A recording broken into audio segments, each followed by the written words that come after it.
Quelle que soit l'activité pratiquée, le cavalier doit maîtriser l'évolution de son cheval dans l'espace, c'est-à-dire maîtriser les forces musculaires de sa monture sur 3 axes. L'axe vertical, l'axe horizontal et l'axe latéral. Sur l'axe vertical relatif aux variations d'équilibre, le cavalier doit être maître de son propre équilibre et puis, progressivement, de celui de sa monture. Sur l'axe horizontal relatif aux mouvements longitudinaux, il doit être maître de l'impulsion. Sur l'axe latéral relatif aux exercices sur la courbe et aux déplacements latéraux, il doit être maître de la direction. Ces 3 axes représentent les 3 éléments fondamentaux: s'équilibrer, avancer, tourner.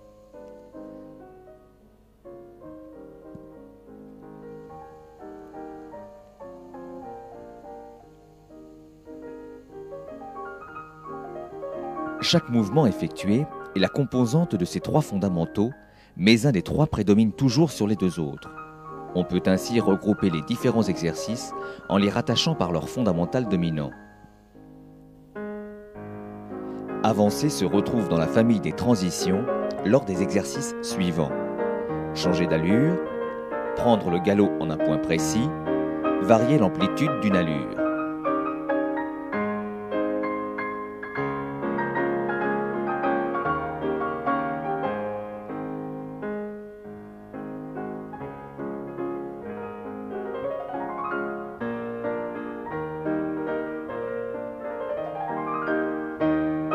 Tourner se retrouve dans la famille des courbes, lors de l'enchaînement et de l'inversion des courbes serrées ou pas, dans la famille des changements de main et des déplacements latéraux.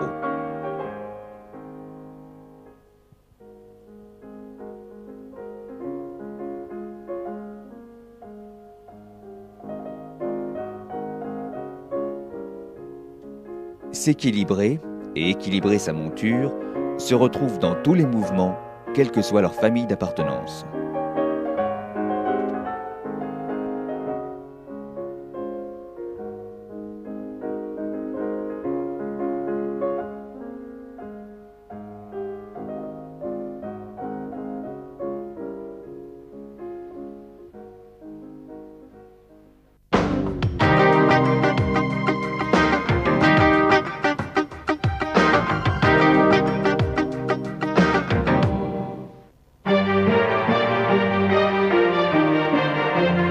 L'attitude du cavalier de dressage se caractérise par le redressement du buste et la descente des jambes, le bassin restant toujours en phase avec le mouvement. L'équilibre assis du cavalier évolue par étapes jusqu'à la stabilité, qui se traduit par l'absence de mouvements inutiles ou involontaires et permet une autonomie de plus en plus grande. Les changements d'allure sont dits descendants pour passer d'une allure supérieure à une allure inférieure, montant pour passer d'une allure inférieure à une allure supérieure. Quelle que soit sa demande, le cavalier prépare le mouvement en soutenant son dos. Il cherche son équilibre assis dans le changement d'allure et accompagne la nouvelle allure dès les premières foulées. Le fondamental dominant est s'équilibrer.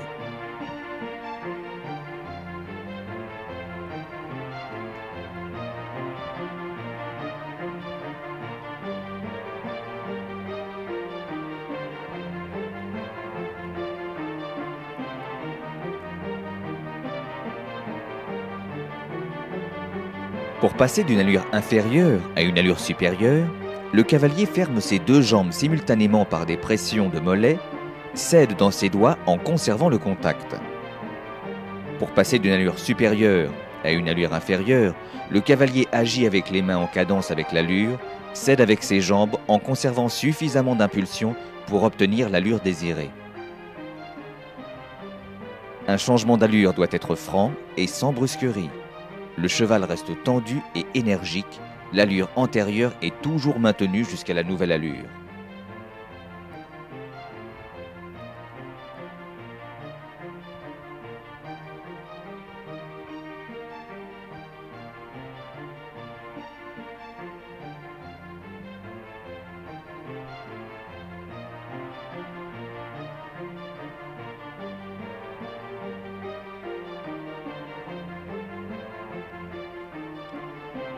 Dans le départ au galop du pas, le cavalier doit maîtriser l'impulsion en contrôlant les épaules et les hanches de sa monture. Le cheval reste le plus droit possible et prend le galop sans foulée de trot intermédiaire. Pour demander un départ au galop, le cavalier prévient sa monture et contrôle la vitesse du pas. Puis, il met en place ses aides en décalant ses jambes. La jambe extérieure légèrement reculée pour tenir les hanches, les deux rênes restent égales, la main intérieure cède pour permettre à l'épaule intérieure d'avancer. La jambe intérieure déclenche le départ. Dès les premières foulées, le cavalier accompagne l'allure. Le fondamental dominant est avancé.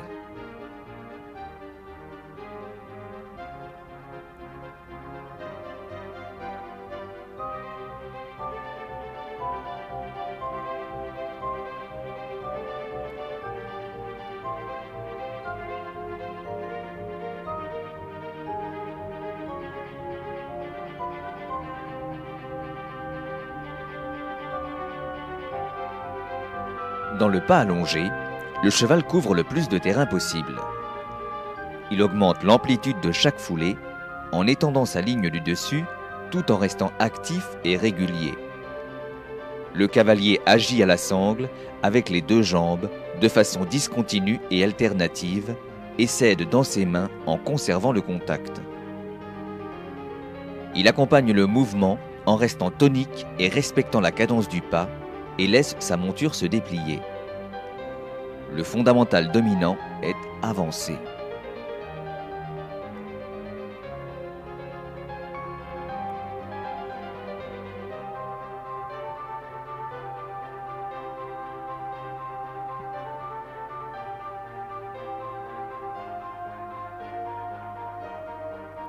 Dans tout le travail sur la courbe, le fondamental dominant est tourné. Pour tracer une courbe de façon précise, le cheval doit s'incurver en ajustant la courbure de son rachis à celle de l'arc de cercle dessiné.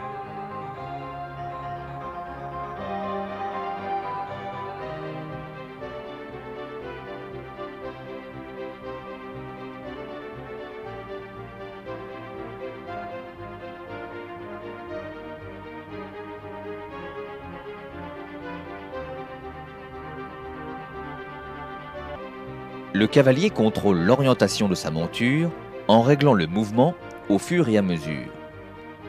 Une rotation du buste emmène sa tête, ses épaules, ses bras et ses mains. Elle est d'autant plus accentuée que la courbe est serrée.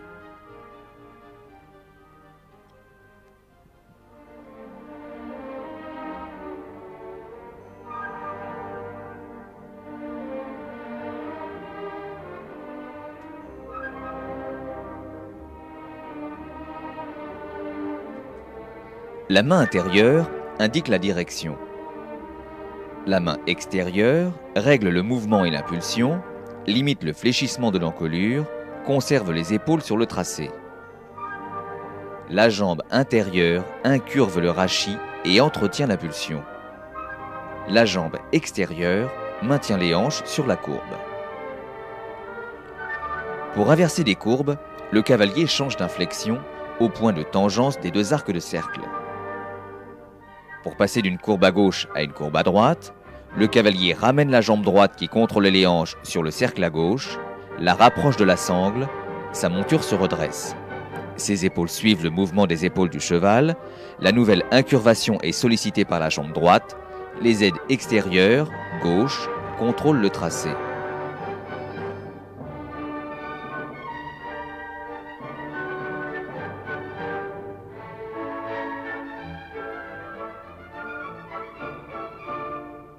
Sur les lignes droites, le cheval conserve un rachis rectiligne.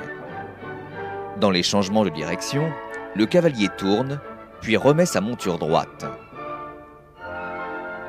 Il maîtrise l'orientation de la tête, de l'encolure, des épaules et des hanches de sa monture qui restent dans le même alignement. Le fondamental dominant est tourné.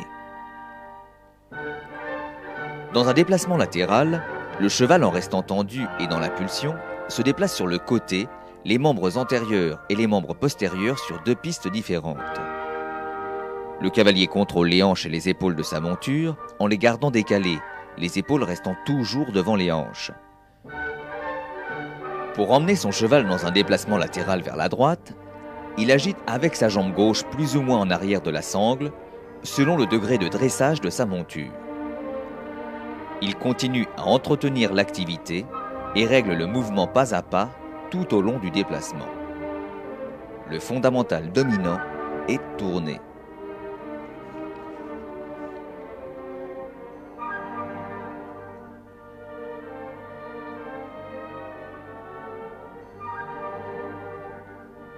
Pour maintenir une vitesse régulière dans tous les mouvements, le cavalier conserve une tension constante en restant à l'écoute de sa monture, prêt à intervenir par son attitude, ses jambes ou ses mains.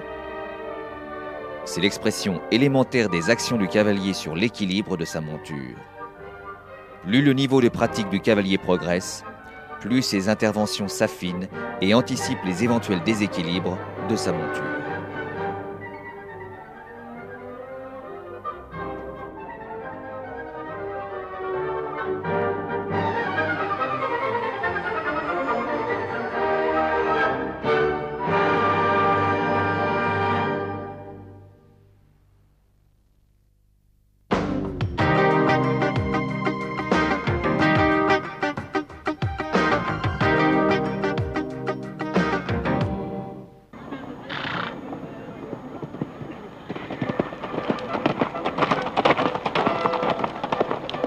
Enchaîner un parcours consiste à sauter des obstacles selon un tracé précis. Pour cela, le cavalier doit contrôler son attitude, la vitesse et la direction. Se retrouvent ici les trois fondamentaux de l'équitation: s'équilibrer, avancer, tourner.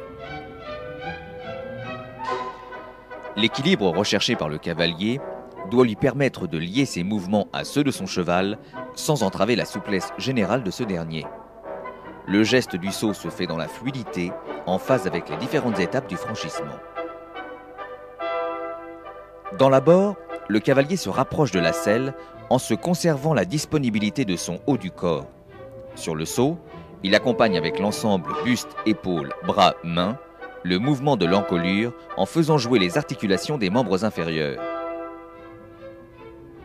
Dans la phase descendante, il se redresse progressivement afin de conserver son équilibre au-dessus de ses pieds. Puis, il reprend une attitude en équilibre pour être prêt à intervenir sur la suite du parcours.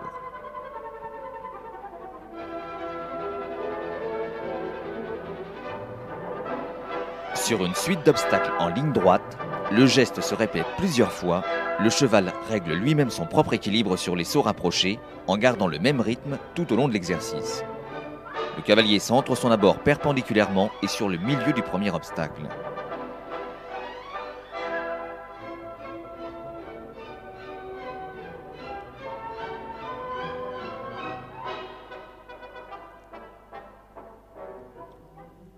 Pour tourner efficacement, le cavalier se rapproche de la selle, s'assure de l'équilibre de son cheval et s'oriente en utilisant les aides de la courbe. La direction se rattache au fondamental, tourner. Sur la ligne droite, le cavalier conserve son cheval devant lui et peut se mettre en équilibre sur les étriers. L'approche des obstacles se fait en se rapprochant de la selle sur un axe perpendiculaire et centré sur le milieu.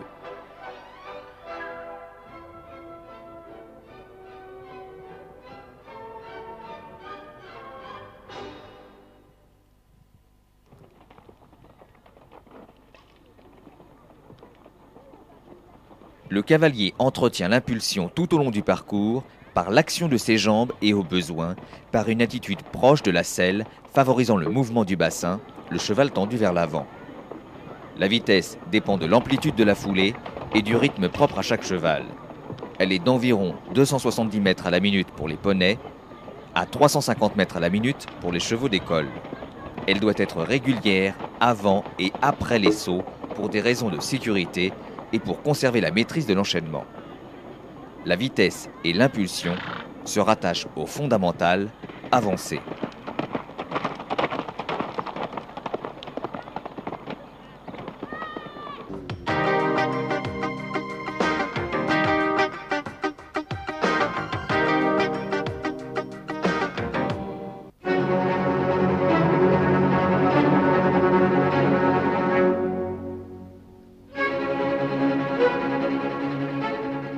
Enchaîner un parcours de crosse consiste à sauter des obstacles fixes à l'extérieur sur un terrain naturel selon un tracé précis.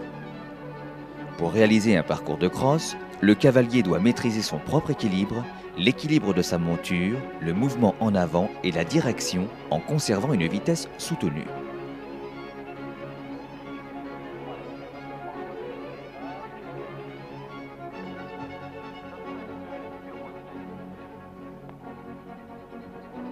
Pour conduire sa monture, le cavalier utilise les mêmes aides que sur un parcours de saut d'obstacles, mais la vitesse est plus élevée.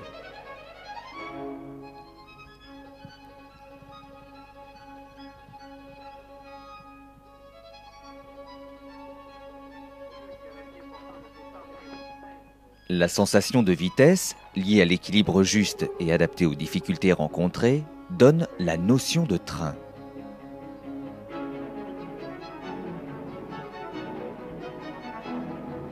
La vitesse demandée varie en fonction du niveau de l'épreuve et va de 450 à 570 mètres par minute pour les chevaux ou de 325 à 500 mètres par minute pour les poneys.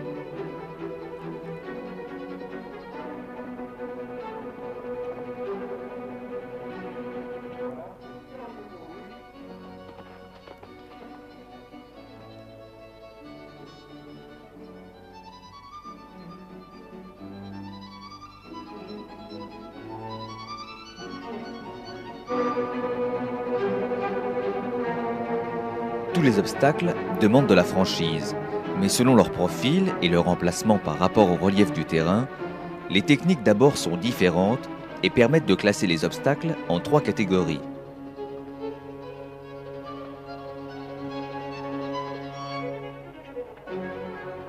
Les obstacles qui privilégient l'équilibre,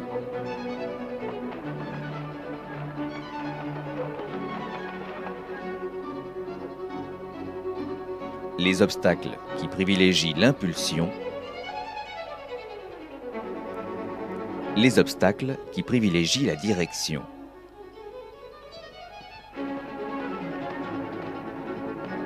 La situation des obstacles qui privilégient l'équilibre par rapport au relief ou leur aspect demande un abord à vitesse réduite, nécessitant une forte impulsion, avec un équilibre orienté vers les hanches de façon à faciliter la frappe des antérieurs.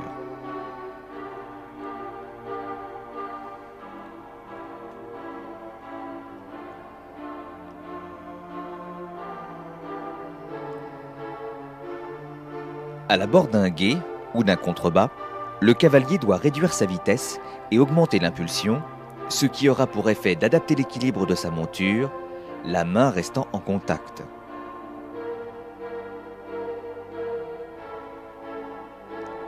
Le fondamental dominant est s'équilibrer et équilibrer sa monture.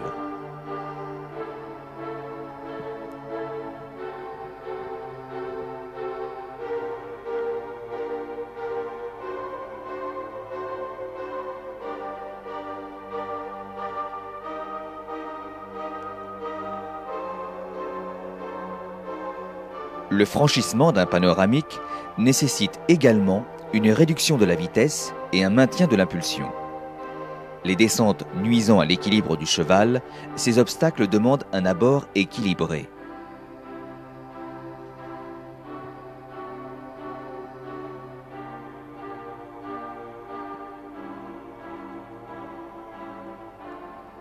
Les principaux obstacles privilégiant l'impulsion sont les obstacles de volée, les larges, les contre-hauts et les obstacles en montée.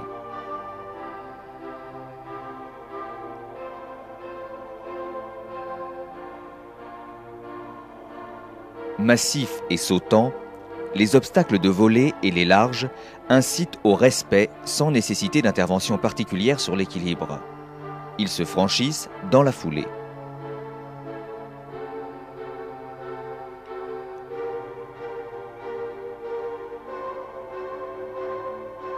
Le cavalier doit maîtriser l'impulsion, le fondamental dominant est avancé.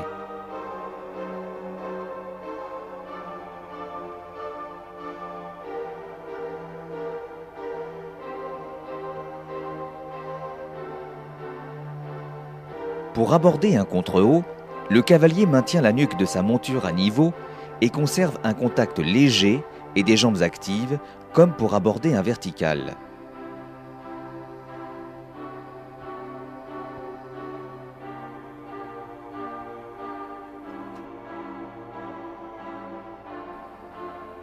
Pour franchir un obstacle en montée, le cavalier conserve la même attitude que pour un contre-haut.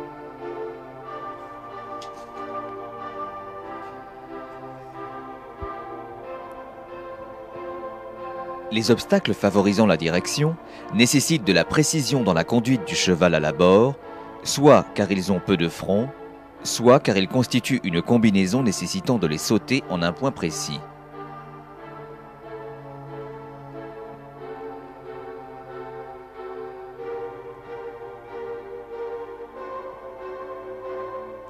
Le cavalier s'attache donc en priorité à être précis dans la conduite de sa monture par le contrôle de la vitesse à l'abord et sur le saut jusqu'à la réception, car l'obstacle peut être suivi d'un changement de direction.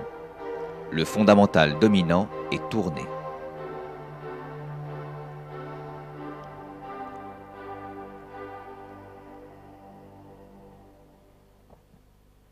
En compétition, les obstacles de crosse peuvent être disposés de façon isolée ou en combinaison. D'une manière générale, quel que soit le profil d'un obstacle, le cavalier doit, à l'abord de celui-ci, se rapprocher de la selle pour être précis dans ses actions. Il doit également conserver, sans les bloquer, les mains près du garrot afin de maintenir une bonne tension du cheval, les jambes étant en permanence au contact.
En Amazone, la cavalière dispose, à droite, de la cravache qui remplace sa jambe droite dans toutes ses actions, impulsion et position. Elle tiendra à conserver son équilibre et à obtenir la stabilité de sa jambe gauche, placée plus haute qu'un cavalier à califourchon, et de la cravache à droite.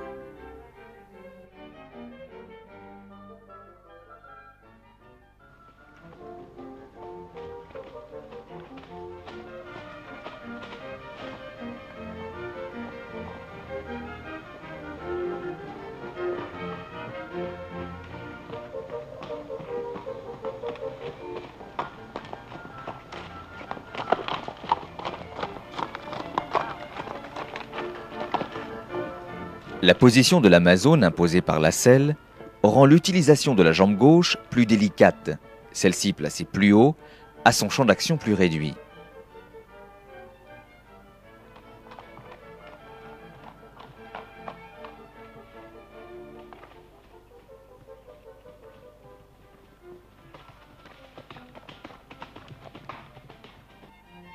De même, les mains de l'Amazone sont placées plus haut et plus écartées pour permettre à droite le contact de la cravache et ne pas être gêné par les fourches à gauche.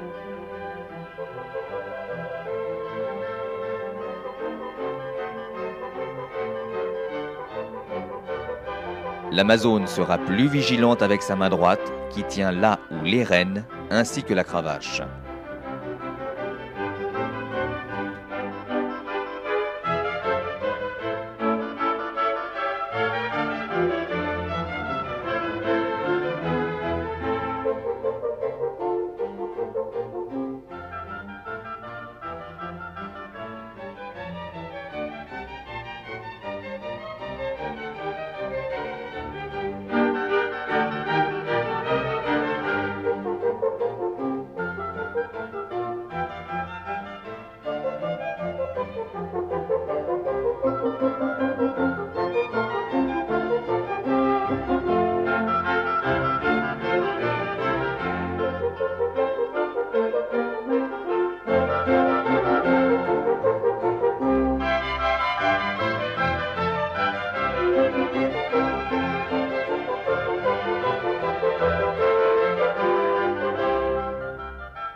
Les bandes de repos se posent de préférence sur des flanelles. Elles sont mises en place après un effort pour favoriser la récupération des membres ou lorsque le cheval présente un engorgement avec accès ou non de fièvre. Commencez la mise en place sous le jarret ou le genou, descendre ensuite avec des tours réguliers et aller jusqu'à entourer le boulet.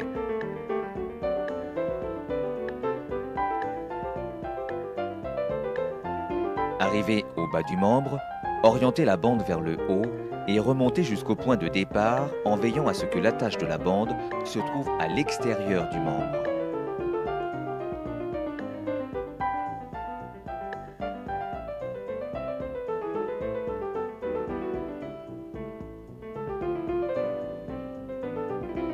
Les bandes de repos se posent en général sur tous les membres. Elles ne doivent pas présenter de faux plis et être appliquées avec une tension uniforme.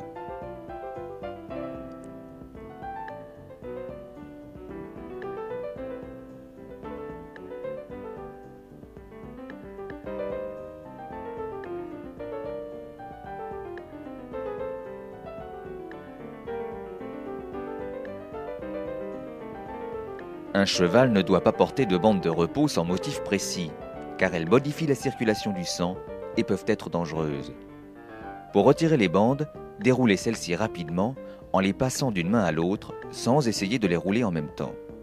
Lorsque l'opération est terminée, passez une main sur les tendons pour vérifier qu'ils sont en bon état.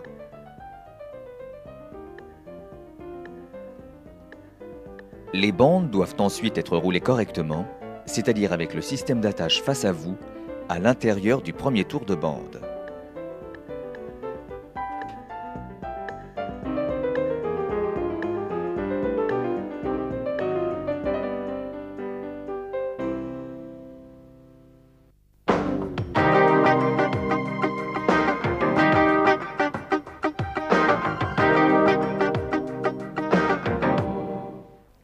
L'appareil locomoteur est constitué d'os reliés entre eux et mobilisés grâce aux muscles.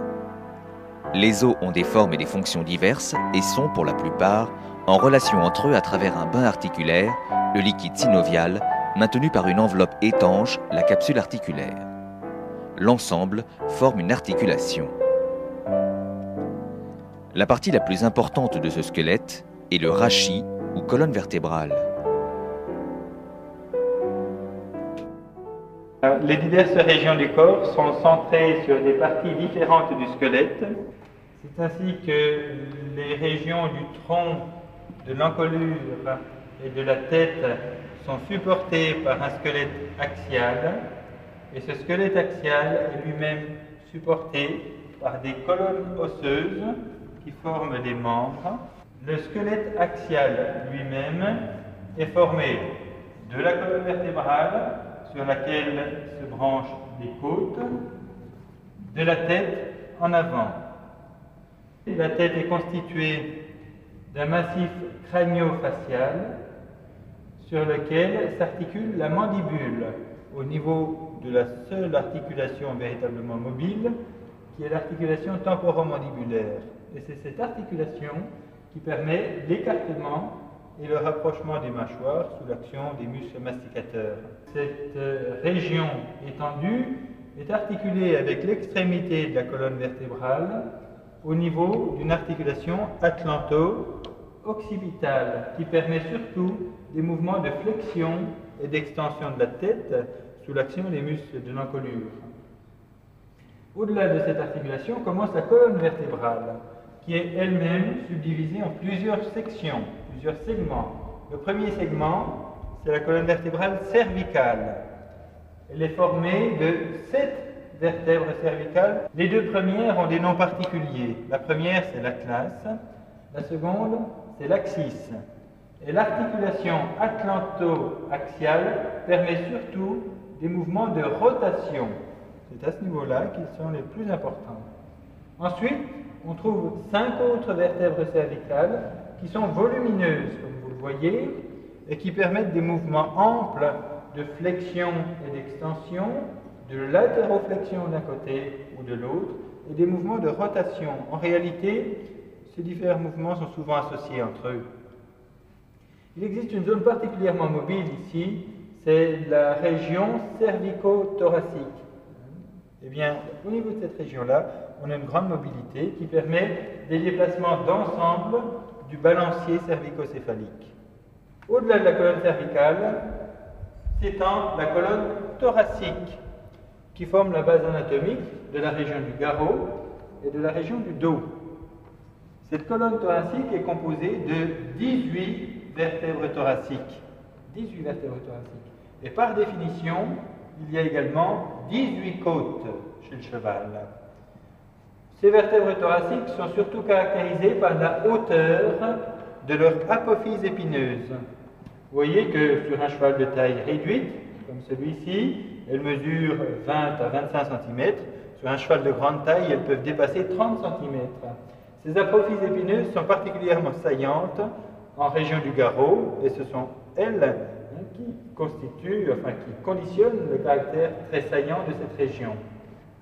En réalité, ce sont de véritables bras de levier, autant pour les muscles du dos ici qui vont pouvoir exercer leur action sur ces apophyses épineuses, que pour les muscles de l'encolure qui vont s'attacher sur ces très, très hauts bras de levier qui sont situés donc en région thoracique crâniale. Ces vertèbres, par ailleurs, donnent l'articulation aux côtes, bien entendu. Après cette région thoracique, on trouve la région lombaire. Eh bien, chez le cheval, il y a 6 vertèbres lombaires. Ces vertèbres lombaires sont caractérisées par des apophyses transverses très longues. Et vous voyez que l'orientation et la longueur de ces apophyses transverses vont limiter les mouvements de latéroflexion, d'incurvation au niveau de la colonne lombaire. En réalité, c'est la région la moins mobile de la colonne vertébrale du cheval, cette région lombaire, exception faite du sacrum dans lequel les diverses vertèbres sont soudées. Donc ça, c'est une région très peu mobile.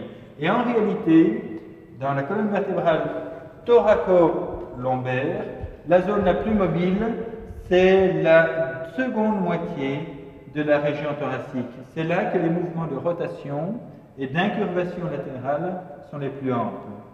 Cette colonne lombaire s'articule au sacrum au niveau d'une articulation lombo-sacrale qui est particulièrement mobile en flexion-extension. Elle permet des mouvements de flexion du sacrum et des mouvements d'extension de ce sacrum qui sont très importants. Et le sacrum étant solidaire des os coxaux, c'est l'ensemble du bassin qui va être mobile par rapport à la colonne lombaire. Et vous savez très bien, si vous avez déjà vu un cheval galoper à des allures assez lentes, qu'on a une très grande mobilité du bassin par rapport à la colonne lombaire. Et bien cette mobilité, elle provient de cette articulation lombosacrale. Après la région lombaire, on trouve justement ce sacrum constitué de 5 vertèbres sacrales entièrement soudées. Elles sont entièrement soudées, donc il n'y a aucune mobilité. Et après ce sacrum, on trouve 18 à 21 vertèbres caudales ou coccygiennes. Et ce squelette axial, eh bien, il est supporté par 4 colonnes osseuses, 2 antérieures, 2 postérieures, et chacune de ces paires de colonnes eh bien, constitue un bipède antérieur et postérieur. La première région osseuse ici est centrée sur un os qui est triangulaire, comme vous le voyez, c'est l'omoplate qu'on appelle maintenant scapula. Cette scapula, c'est la base anatomique de la région de l'épaule. L'humérus, quant à lui, forme la base ostéologique de la région du bras. Il est relativement court chez le cheval. Donc c'est un os relativement bref et il se termine par une surface articulaire cylindrique. On parle de condyle lorsqu'on étudie les articulations, et cette surface articulaire répond aux os de l'avant-bras, justement au niveau de cette articulation qu'on appelle l'articulation du coude. Cette articulation du coude présente exclusivement des mouvements de flexion et d'extension. Il n'y a pas d'autre mouvement possible dans l'articulation du coude. Avec le nez crâne, on aborde des os de l'avant-bras. Comme vous le voyez, l'avant-bras chez le cheval est vertical, et c'est une règle d'aplomb importante. Donc il est vertical, et sa base ostéologique est formée essentiellement du radius qui s'adjoint donc en arrière l'ulna ou cubitus réduit pratiquement à cette partie osseuse. Au-delà de l'avant-bras, on trouve les diverses régions de la main. Chez le cheval, la main est constituée comme dans l'espèce humaine. On a un carpe, un métacarpe et un doigt, et des doigts dans l'espèce humaine. Chez le cheval, on retrouve un carpe, un métacarpe et un seul doigt, qui est le troisième doigt de l'espèce humaine, le seul qui persiste. Mais on va retrouver donc la même organisation, avec un carpe composé de plusieurs petits os, dont l'un est très puissant chez le cheval, c'est l'os pisiforme. Et comme vous le voyez, cet os pisiforme va également constituer un bras de levier pour les muscles fléchisseurs qui vont aller s'insérer jusque là-haut. C'est un bras de levier très puissant pour provoquer la flexion du métacarpe sur l'avant-bras, donc la flexion du genou, de la région du genou. Le premier rayon osseux du membre postérieur qui constitue sa ceinture, c'est le coxale. Ce coxale est constitué de 3 os qui sont totalement soudés sur le cheval adulte. C'est l'os ilium en avant, avec 2 tubérosités iliaques ici situées en avant, et qui constituent sur l'animal vivant l'angle de la croupe d'une part, l'angle de la hanche d'autre part. Cet os ilium, il a un col qui atteint la région acétabulaire qui va recevoir la tête fémorale au niveau de l'articulation de la hanche, à ne pas confondre avec l'angle de la hanche qui est la tubérosité iliaque latérale ici. Ce coxale est articulé au fémur. Alors chez le cheval, le fémur n'est pas vertical comme dans l'espèce humaine, il est oblique en bas et vers l'avant. Il possède, comme chez les autres mammifères, une tête et un col.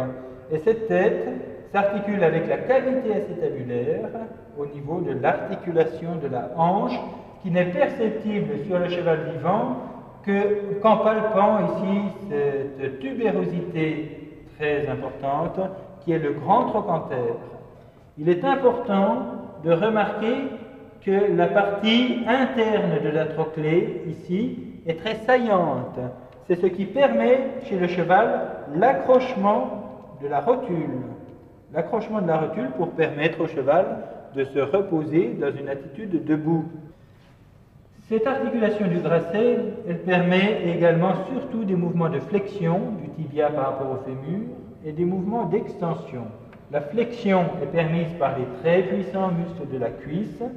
L'extension du tibia par rapport au fémur est provoquée par la contraction du quadriceps fémoral qui s'attache sur la rotule et en haut ici sur le fémur et le coxale. La contraction de ce muscle va tirer sur la rotule qui va emmener avec elle le tibia et qui va provoquer la bascule antérieure du tibia. L'orientation du tibia est variable selon les chevaux. Certains chevaux ont un angle du jarret relativement fermé et un tibia relativement horizontal, relativement oblique. D'autres chevaux ont le tibia plutôt vertical et concomitamment, le jarret est très ouvert. On parle parfois de jarret droit. L'ensemble de ce massif osseux, qui est le jarret, s'articule en bas avec le métatarse. Ce métatarse est formé d'un os principal, qui est l'os canon, encore une fois, qui est beaucoup plus cylindrique que le canon sur le membre antérieur, qui lui est hémicylindrique. La disposition anatomique de cette région est identique à celle décrite sur le membre antérieur. Quant au doigt du membre postérieur, chez le cheval, il est également constitué de 3 phalanges, la phalange proximale, la phalange moyenne et la phalange distale, que l'on appelle encore os du paturon, os de la couronne et os du pied.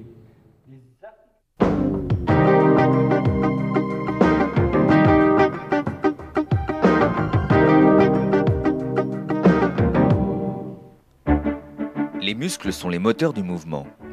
Un muscle est une structure molle constituée d'un ensemble de fibres qui agit par ses contractions ou extensions sur la mise en mouvement de la plupart des os entre eux et du corps en général. Ces muscles moteurs sont classés en 5 grands groupes. Le dressage est non seulement profitable à l'amélioration de l'harmonie musculaire du cheval ou du poney, mais il permet de perfectionner tout geste, y compris celui du saut.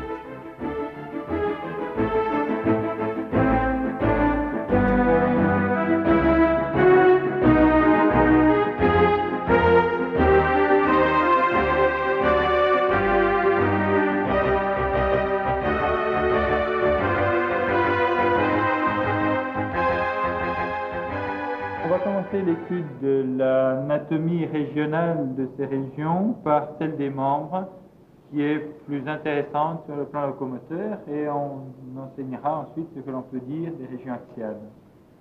Deux paires de membres, donc, qui constituent les bipèdes antérieurs et postérieurs, et au niveau de chaque paire, on trouve un certain nombre de régions. Cette région du coude présente d'importants mouvements de flexion et d'extension qui peuvent être passifs, comme c'est le cas ici, mais qui sont également très actifs au cours de la locomotion.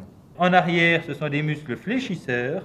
En avant, ce sont des muscles extenseurs. Ces muscles, on les voit mieux lorsqu'on met le membre en flexion. Vous voyez ici très bien les reliefs musculaires des muscles extenseurs, alors qu'en arrière, on va trouver les muscles fléchisseurs.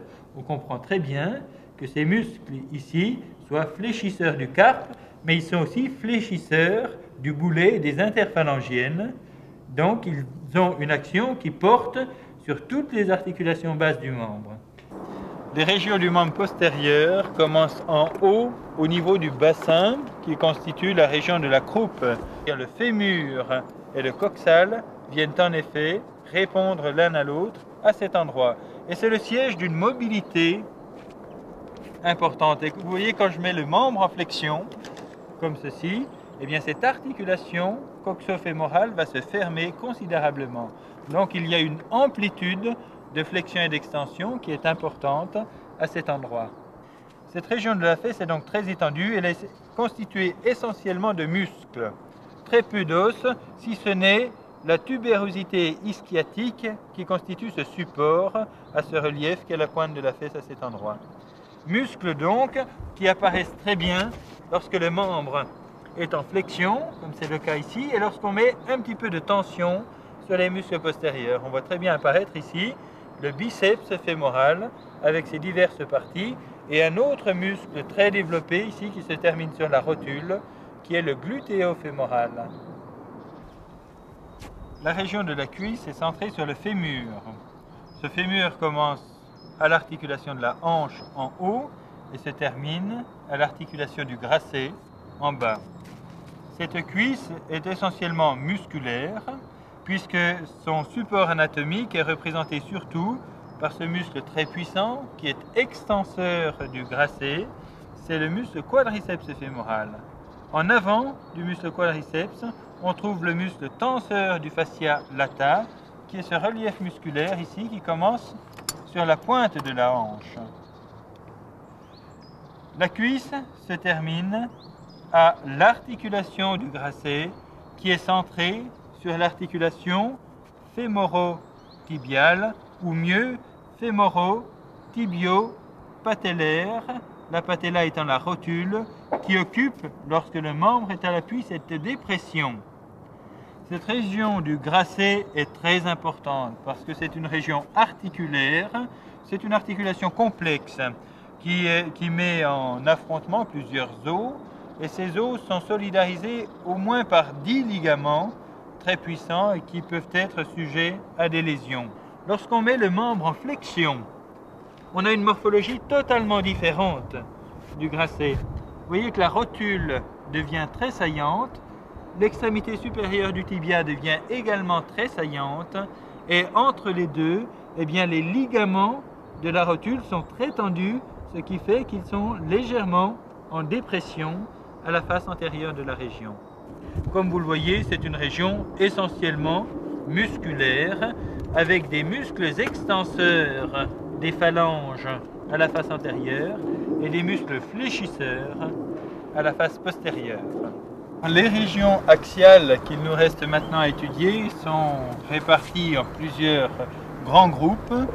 Tout en avant se situe donc la région de la tête qui se raccorde avec l'encolure au niveau de régions intermédiaires qui sont en haut la région de la nuque, que l'on voit très bien ici avec l'aile de l'atlas qui apparaît lorsque le cheval se met en extension. En bas se trouve la région de la gorge dont on voit également les différents reliefs, en particulier des reliefs veineux qui apparaissent très nettement ici. Cette région de l'encolure elle-même est divisée en deux grandes parties, des régions cervicales dorsales et des régions cervicales ventrales. La région cervicale dorsale est constituée essentiellement de muscles. Ce sont les muscles cervico-dorsaux qui sont extenseurs de l'encolure, alors que les muscles cervico-ventraux sont plutôt fléchisseurs de l'encolure.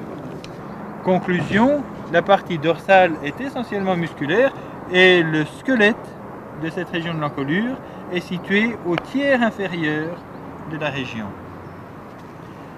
Tout à fait du côté inférieur ici de cette région, on trouve le sillon jugulaire ici et la région de la trachée.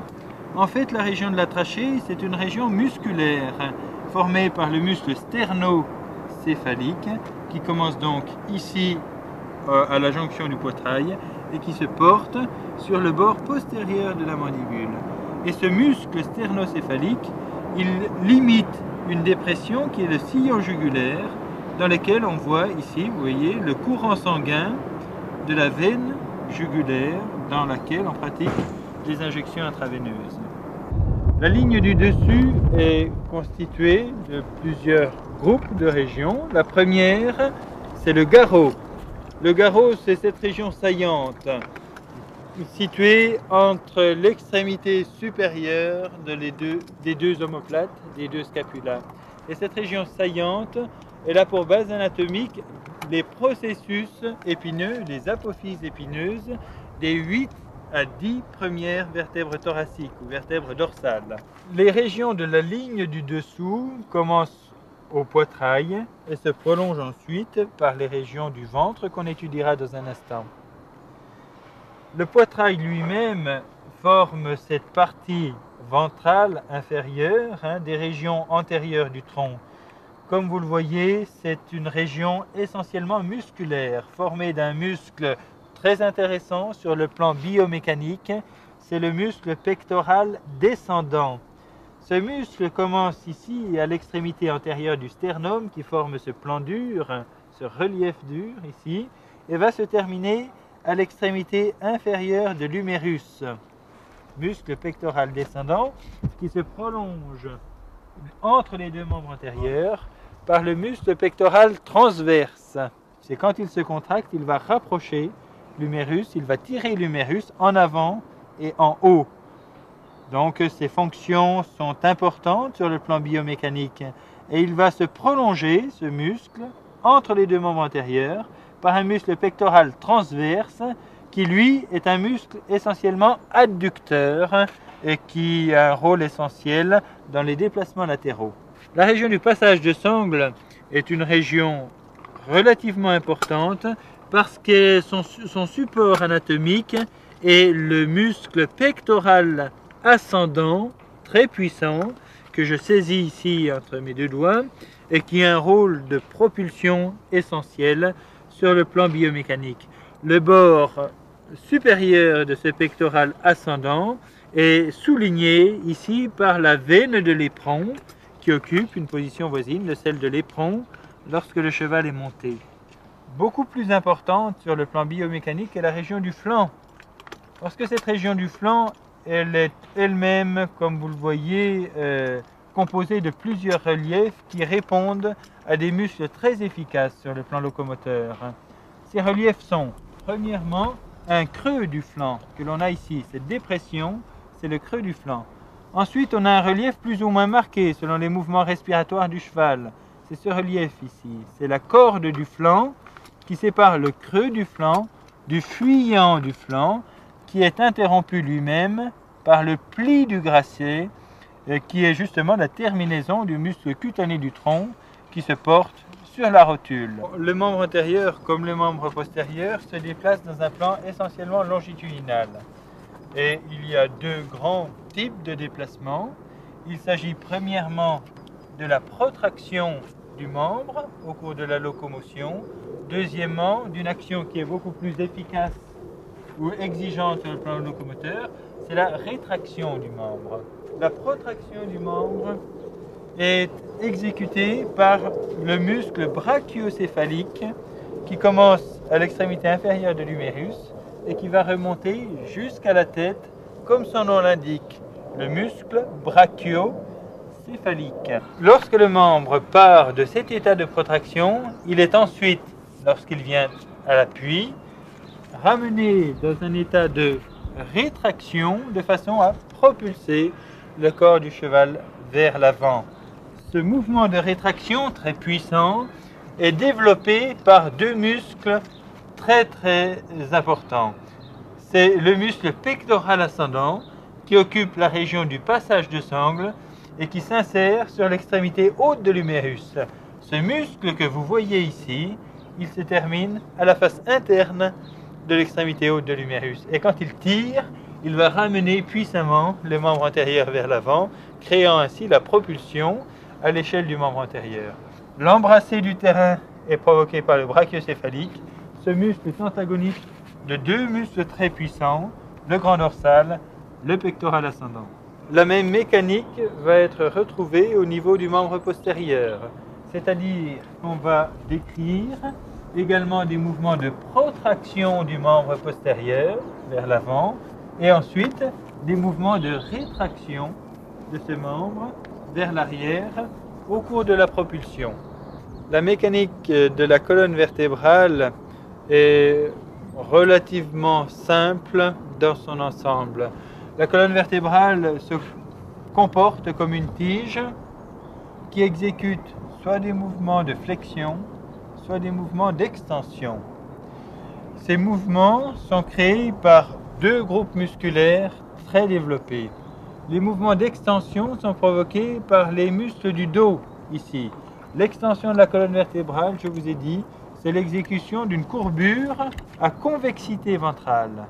Eh bien, je vais vous démontrer cette courbure si je sollicite la contraction des extenseurs. Vous voyez que la colonne vertébrale se met en extension. Inversement, les mouvements de flexion de la colonne vertébrale sont des mouvements de courbure de la colonne vertébrale à convexité dorsale, c'est-à-dire supérieure. Eh bien, si je sollicite le cheval ici, vous voyez que le cheval se met dans un mouvement de flexion. Et ce mouvement de flexion est réalisé par le muscle psoas dont j'ai déjà parlé, mais aussi et surtout par les muscles abdominaux